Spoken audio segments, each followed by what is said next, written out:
midterm election coverage. Naku, mukhang tatakbo yata uli si Alice Guo. Yun ang mga balibalita ngayon. Di pa ba nag-file ng COC? Paano nakakulong, di ba?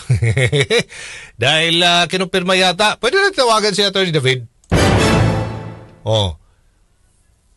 Sige nga, kung talaga bang totoo itong mga balibalitang itong si Guo Waping, bata yan ha sa pagdinig po in aid of legislation against Alice Guo.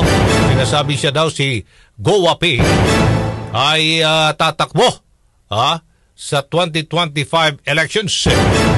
So meron na yata mga dokumentong inihahanda ng kanyang kampo para po i-file anytime hanggang Martes. Dahil nais daw ng mga mamamayan ng Bamban Tarlac na siya po'y bumalik. Totoo ba ito? Well, ministerial duty na COMELEC na tatanggapin ang mga COC. Basta sumunod lang siguro sa mga patakaran dyan. Yung mga tinatawag nating prima facie. Yung mga papel kung gaano kalaki ang sukat. Tama lang naman ang picture mo doon. Ang firma. Tatanggapin po yan ng COMELEC. Hindi po diretso sa basurahan. Ikaw man ay nakakulong. Ikaw man ay mukhang Caucasian. Ika nga, mukha kang European. Mukha kang Japanese or Chinese. Ay, tatanggapin nila yan. Bayan.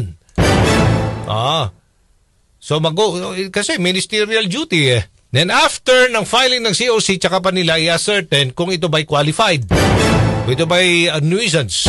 Kung ito ba'y disqualified. So, depende yan kung mayroong magfa-file ng tawag dito, petisyon.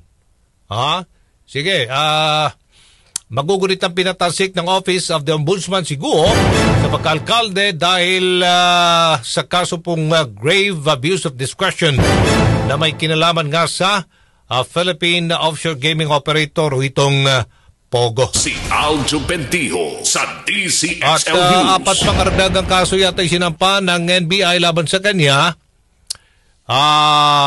Falsification by notary public, use of falsified documents, perjury at obstruction of justice.